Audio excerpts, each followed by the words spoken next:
किताबुल बुयूअ बाबुल कस्बि व तलबिल हलाली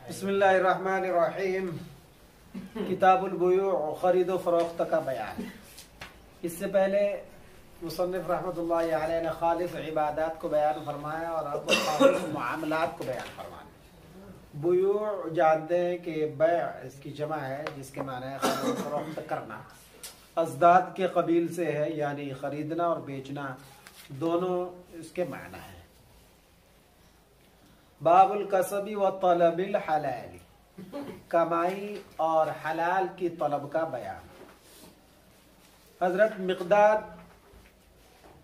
मिक़दाम बिन मादी करिब रज़ियल्लाहु ताला अन्हु से मनक़ूल है कि रसूलुल्लाह सल्लल्लाहु अलैहि वसल्लम ने फरमाया कि किसी ने कभी नहीं खाया कोई उम्दा खाना अपने हाथ की कमाई से ज्यादा बेहतर, और यकीनन हजरत दाऊद अलैहिस्सलातु वस्सलाम अपने हाथों की कमाई खाया करते थे। मिशकात शरीफ के मतन में मिक़दाद लिख दिया है, हालांकि ये मिक़दाद नहीं मिक़दाम है। हजरत मिक़दाम बिन मादी करीब रज़ियल्लाहु ताला अन्हु, चुनांचे मिरक़ातुल मफ़ातिह में भी मिक़दाम ही लिखा है और दूसरी किताबों में भी, और मशहूर भी हजरत मिक़दाम बिन मादी करीब रज़ियल्लाहु ताला अन्हु है, मिक़दाद नहीं। तो ग़रत रसूलुल्लाह सल्लल्लाहु अलैहि वसल्लम की इस हदीस मुबारक में ये फरमाया गया है कि सबसे अच्छी कमाई और सबसे अच्छा खाना अपने हाथों की कमाई, जिसको कहते हैं अपने पसीने की कमाई।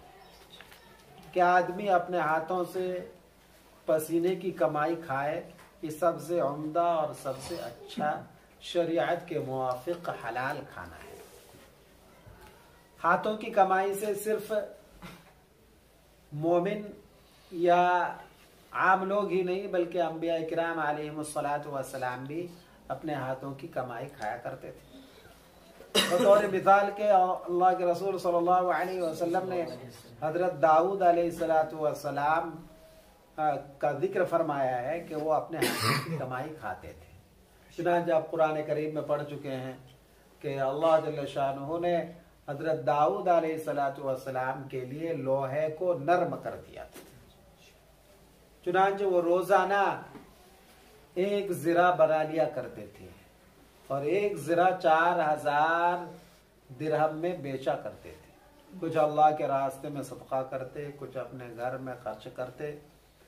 तो इस तरह से हजरत दाऊद अलैहिस्सलातु वस्सलाम जो नबी होने के साथ साथ एक जलीलुल क़द्र और बड़े शहनशाह, बड़े बादशाह भी थे, उन्होंने हलाल कमाई के लिए हाथों की कमाई को इख्तियार फरमाया। तो मालूम हुआ कि हाथों की कमाई अच्छा और उम्दा और हलाल खाना है। इसी के मफहूम में फसल सानी की पहली हदीस है जो हजरत आयशा रज़ियल्लाहु ताला अन्हा से मनक़ूल है।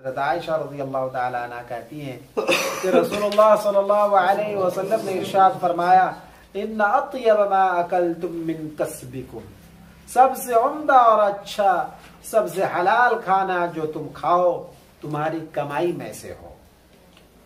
यानी सबसे अच्छा और उम्दा और हलाल खाना तुम्हारे हाथ की कमाई, तुम्हारे पसीने की कमाई है। ऐसा नहीं कि भाई खाने के लिए दूसरे के मोहताज बन गए या दूसरे पर तकिया कर लिया, दूसरे पर भरोसा कर लिया। कहते हैं कि ये अच्छा और उम्दा खाना नहीं है। और यही मफहूम फसल सालिस की तीसरी हदीस में हजरत राफी बिन खदीज रज़ी अल्लाह तआला अन्हु से मनक़ूल है। रहमान रहीम वन राफी बिन खदीज रज़ी अल्लाह तआला अन्हु क़ाल किला या रसूलल्लाह अय्युल कस्बिल अत्यब क़ाला अमलुर रजुल बियदिही व कुल्लु बैइन मबरूद रवाहु अहमद। हजरत राफी बिन खदीज रज़ी अल्लाह तआला अन्हु फरमाते हैं कि आप सल्लल्लाहु अलैहि वसल्लम से दरियाफ्त किया गया, या रसूल अल्लाह अय्युल कस्बि अत्यब, कौन सी कमाई सबसे उम्दा और सबसे अच्छी है। यानी कमाई की किस्मों में से ज़िराअत यानी खेती में से, तिजारत यानी बिजनेस और खरीदो फरोख्त में से, सनाअत यानी कारीगरी और मशरी की चीजों में से कौन सा सबसे उम्दा तरीका है खाने के लिए। आप सल्लल्लाहु अलैहि वसल्लम ने इरशाद फरमाया, अमलुर रजुली बियदिही, आदमी का अपने हाथों की कमाई, ये सबसे उम्दा और सबसे अच्छा खाना है, यानी शरीयत के मुवाफिक है। और दूसरे नंबर पर वकुल्लु बैइन मबरूर, और हर शरीयत के मुवाफिक काबिल कबूल खरीदो फरोख्त, जिसमें शरीयत के उसूल और ज़वाबित की रियायत की गई हो, ऐसी खरीदो फरोख्त, ऐसा बिजनेस, ऐसी तिजारत और उसकी कमाई सबसे उम्दा और सबसे अच्छा खाना है। एक हदीस में आया है कि अल्लाह जल्ल शानहू ने 10 में से 9 रिज़्क़ अल्लाह ने तिजारत में रख दी, लेकिन वो तिजारत ऐसी हो जो शरीयत के उसूल और ज़ाब्ते के मुवाफिक हो, यानी हलाल और हराम की उसमें रियायत की गई हो। अब सवाल पैदा होता है कि इंसान जब तक इंसान के अंदर कुव्वत रहेगी, ताकत रहेगी, तो वो तो अपने हाथों की कमाई खा लेगा, लेकिन जब इंसान कमजोर हो जाए तो फिर उस वक्त तो अपने हाथों की कमाई खाना उसके लिए बहुत मुश्किल। अल्लाह के रसूल सल्लल्लाहु अलैहि वसल्लम ने फसल सानी की दूसरी हदीस में जो उम्मुल मोमिनीन आयशा रज़ियल्लाहु तआला अन्हा से मनक़ूल है, उसके दूसरे हिस्से में फरमाया, व इन्ना औलादकुम मिन कसबिकुम, और यकीनन तुम्हारी औलाद भी तुम्हारी कमाई में से। यानी जिस तरह से तुम्हारे हाथों की कमाई उम्दा कमाई है, तो उसी तरह से तुम्हारे औलाद की कमाई भी, तुम्हारे आल औलाद की कमाई से खाना भी तुम्हारे लिए उम्दा और हलाल कमाई में से, इसलिए कि तुम्हारी औलाद तुम्हारी कमाई में से। इसलिए कि औलाद आई है शादी करने की वजह से, और शादी किया जाता है माल खर्च करके, और माल भी हाथों की कमाई में से हो। लिहाजा औलाद भी जो कुछ कमाए उसमें से खाना, ये दूसरे का खाना या दूसरे पर तकिया करना, भरोसा करना नहीं, वो भी इंसान की अपनी कमाई में से शुमार किया जाएगा। अब अगर वालिदैन इतने मजबूर और ज़ईफ हो चुके हैं, कमजोर हो चुके हैं कि वो बिल्कुल कमाई करके नहीं खा सकते, तो औलाद पर खिलाना ऐसे वालिदैन को वाजिब और ज़रूरी है। अगर नहीं खिलाएंगे तो गुनहगार होंगे।